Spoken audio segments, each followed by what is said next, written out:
Un montón, pero vamos a ir al aire, así los compartimos con ustedes. Está en nuestro estudio hoy Sergio Omar Palazzo, secretario general de la bancaria, diputado nacional. ¿Cómo estás, Sergio? Gracias por visitarnos. Gracias, hoy, Felicita, gracias a todos y un saludo a toda la audiencia. Bueno, tenemos un escenario bastante convulsionado, hay un montón de temas. Yo voy a arrancar por después vamos a hablar de la cuestión laboral, de la CGT, pero voy a arrancar por el escenario en el Congreso, ¿no? Después de ese último episodio con la aprobación de leyes que en breve seguramente serán vetadas. ¿Cambió algo definitivamente en el Congreso o estas negociaciones que sabemos que se están llevando a cabo con las provincias podría volver a instalar, digamos, un clima un poco más favorable para Javier Milei, para el Ejecutivo?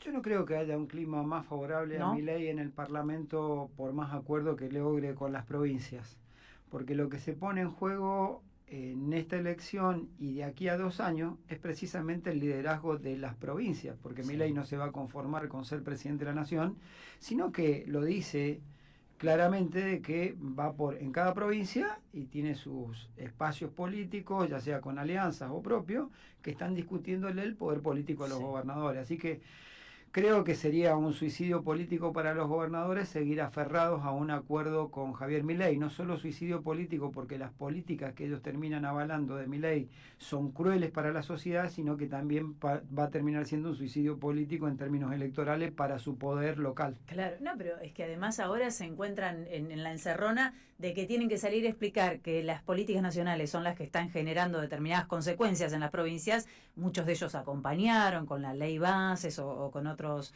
proyectos de ley, y en un año de campaña eso se nota, pues la gente les pide rutas y no entiende que es Nación la que abandonó las rutas, o le pide obra pública y la reclaman los gobernadores, no la reclama el presidente. Pero además tenés una situación, es decir, si sos opositor, ¿por qué votaste Sí. la ley? Y si votaste las leyes, ¿por qué te votarían a vos y no a él? ¿Por qué votarían la fotocopia y no el original?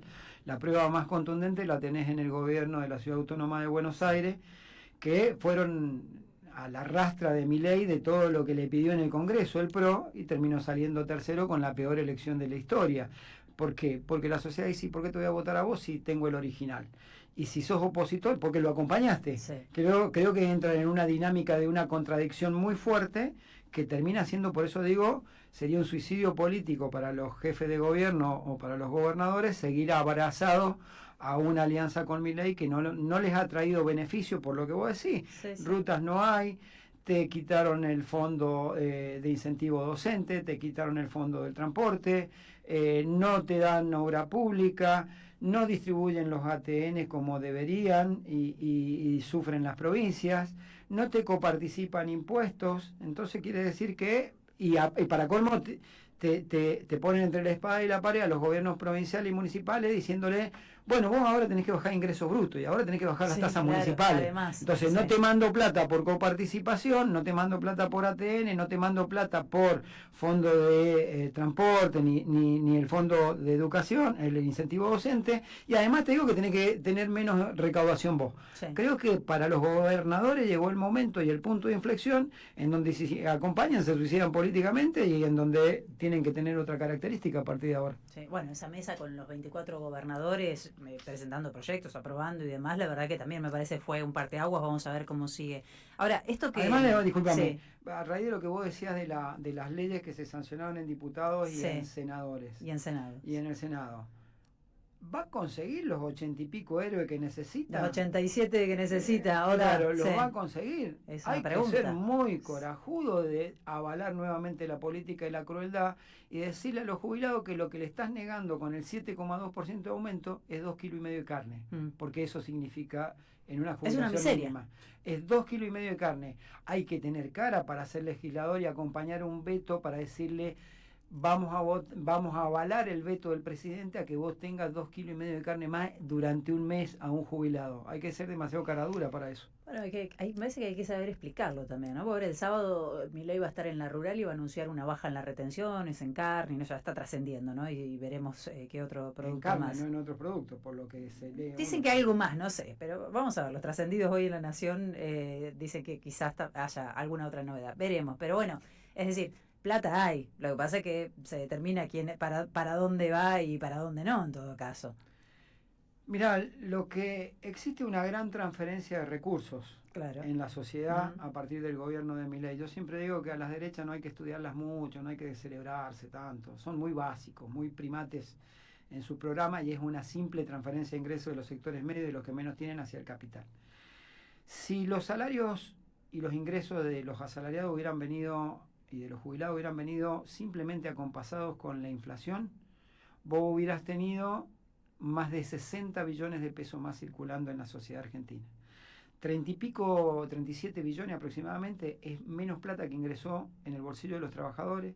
12 billones de pesos son lo que ingresó menos en la seguridad social por el cobro mayor de los tributos sociales a partir de que los salarios hubieran crecido igual que la inflación. ¿Sabe cuánto salía el proyecto original que vetó la primera vez Milei de aumento de jubilaciones y del bono? Según la Oficina de Presupuesto del Congreso eran 6 billones de pesos. Y te estoy diciendo que de haber traído los salarios al ritmo de la inflación, nada más, hubieran sido 12 billones más de recaudación. Claro. Esto es una transferencia de ingresos. Y la transferencia de ingresos siempre favorece al capital. A mí no me llama la atención que vaya a ir a la rural a hacerles un nuevo regalo a los sectores empresarios, en este caso del campo, para decirle que va a tener menos retenciones. Me gustaría que diga que los trabajadores no van a pagar ganancias, que sería una política más abarcativa de 1 millón de trabajadores y no de un grupo de terratenientes que van a pagar menos impuestos a alguna cosa, ¿no? Ahora, Sergio, vos recién reflexionabas y decías, está bueno que se den cuenta que para qué se quieren parecer, porque para eso el electorado va a pensar, bueno, me quedo con el original. En el mejor de los casos, ¿no? Porque también lo que está sucediendo es que muchos prefieren no ir a votar. Hubo algo de eso también, me parece, durante el gobierno de Alberto Fernández, después de la elección de medio término, cuando los resultados, y muchos no fueron a votar y los resultados no fueron lo esperado. Algunos entendieron en ese momento que había que ir más hacia el centro, porque los diarios, me acuerdo, los acusaban de kirchnerizarse, bueno, toda esta línea editorial que ya conocemos. Fue un momento de quiebre también dentro de la alianza de gobernante, porque Cristina les decía, no, mejoremos la situación de los laburantes, de los jubilados, si no, esto va a ir de mal en peor. Digo, hubo un momento también en el que el campo popular se perdió un poco y trató de parecerse a la derecha, ¿no? Coincido que el campo popular, en el gobierno de Alberto Fernández y de Unión por la Patria, no terminó cumpliendo del todo con su promesa electoral. Mira, si alguna enseñanza nos deja el gobierno de Milei, es que él ha sido fiel a su ideología y fiel a sus mandantes, que es la clase reaccionaria más grande de la República Argentina. Y si en eso él tuvo que tomar decisiones que han dejado enfermos oncológicos sin sus medicamentos, que dejó a un ciento de comedores sin la comida, que dejó a jubilados en la situación de indigencia, y si tuvo que salir y reprimir, lo hizo porque él respondió a su mandante. ¿Esto es bueno? No, esto es malísimo, pero él tuvo la consecuencia de lo que piensa y lo ejecutó. Nosotros pudimos hacer cosas, nos tocó una pandemia, nos tocó una guerra en el medio, nos tocó una sequía brutal, pero nosotros no profundizamos como tendríamos que haber profundizado. Y eso es un cargo que tenemos, y quizá por eso la sociedad también hoy nos esté reclamando a nosotros que si somos gobierno, esas cosas hay que hacerlas. Probablemente también hay un aprendizaje con respecto a a qué perfil de candidatos son necesarios para llevar adelante, bueno, este tipo de gobiernos que uno espera sepan posicionarse o pelearse con los poderes determinados para mejorar la calidad de vida de la gente, ¿no? Yo antepongo al candidato el programa. Si nosotros tenemos un programa concreto, yo creo que se está construyendo. Hoy no alcanza con decir que Milei es malísimo y cruel. Hoy hay que trabajar en un programa para decir, por ejemplo, qué vamos a hacer con el Fondo Monetario Internacional.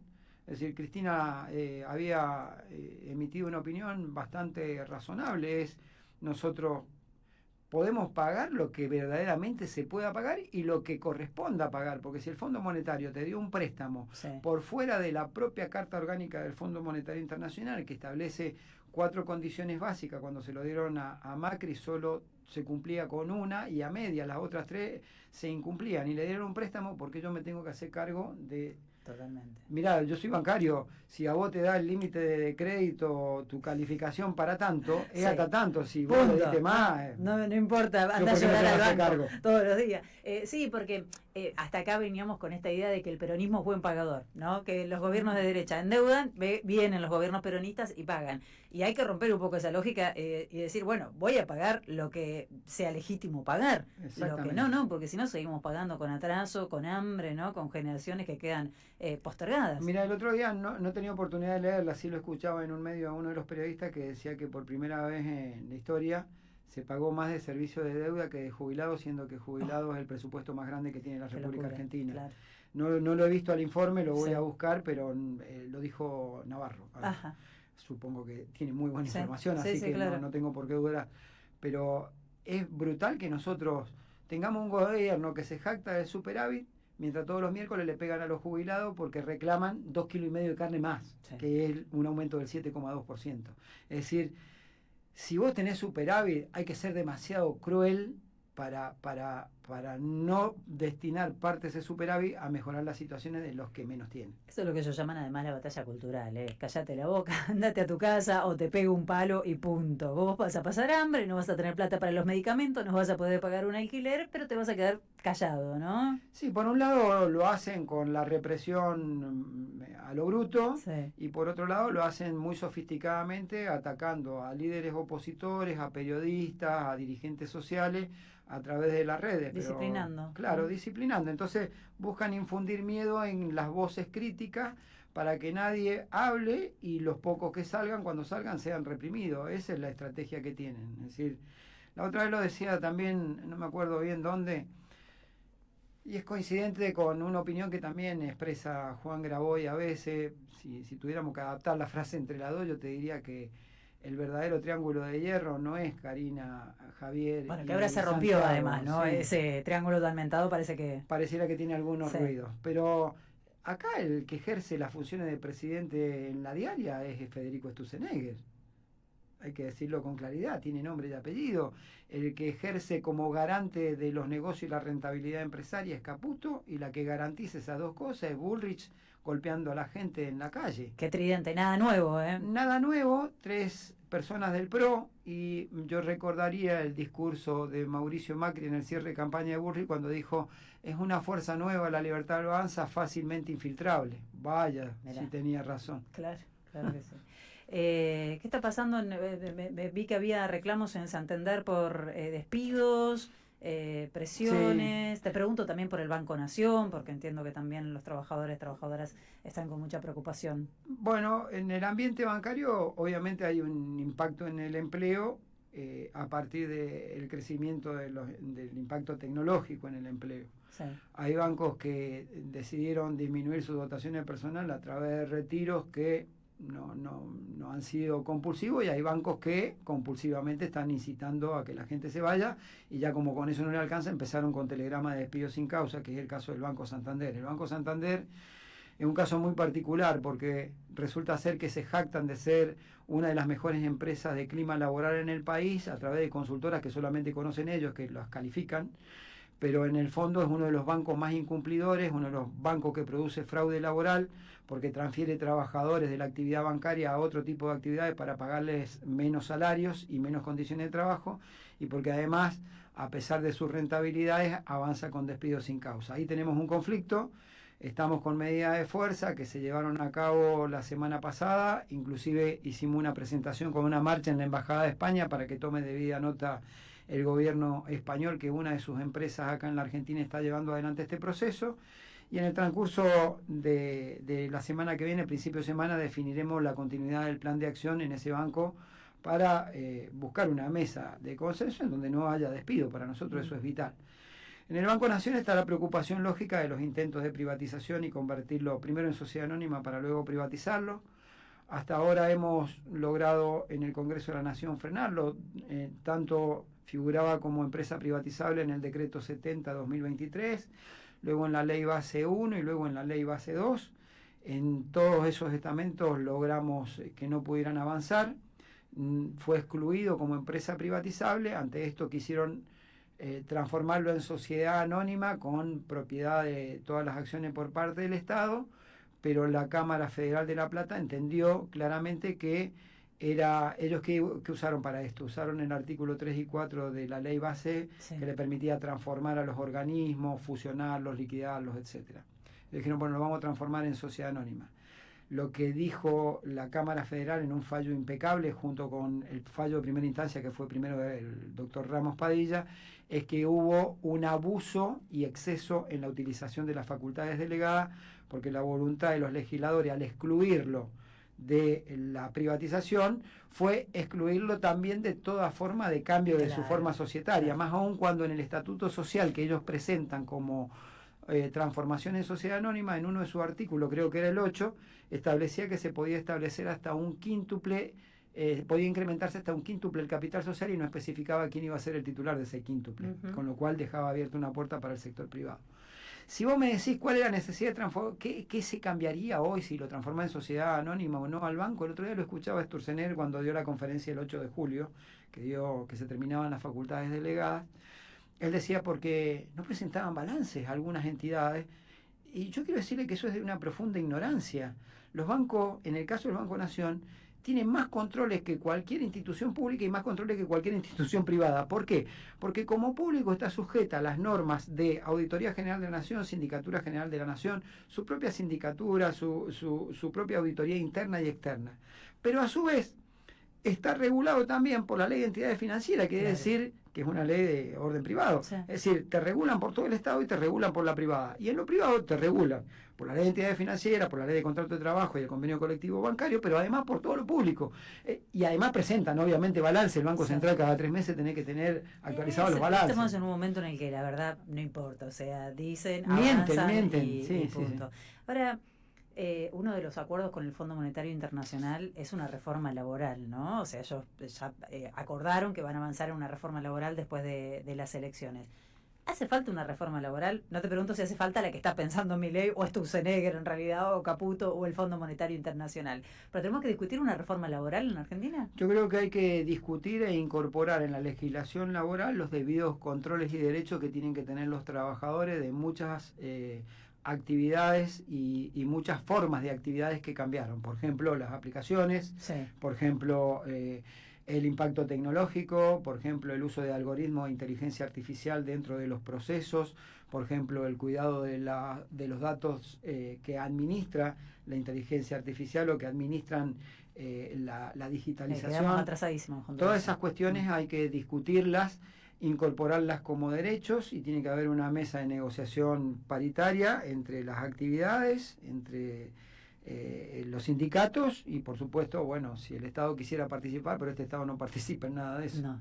Por supuesto que la reforma laboral que impulsa Milei usando de brazo ejecutor, aparte de la Unión Cívica Radical, patentizada en Martín Tetaz y Di Loredo, que son los que presentan los proyectos, que son más libertarios que los libertarios, esa no, porque esa termina con el principio de ultraactividad, termina con el principio más benigno para el trabajador ante la legislación, termina con el principio de duda que favorece al preoperario, el indubio preoperario, termina con los convenios colectivos y antepone a los convenios colectivos por actividad, los convenios colectivos por empresa, y por supuesto intenta desarticular desfinanciando las organizaciones sindicales. Eso es lo que ellos quieren y que claramente nosotros rechazamos.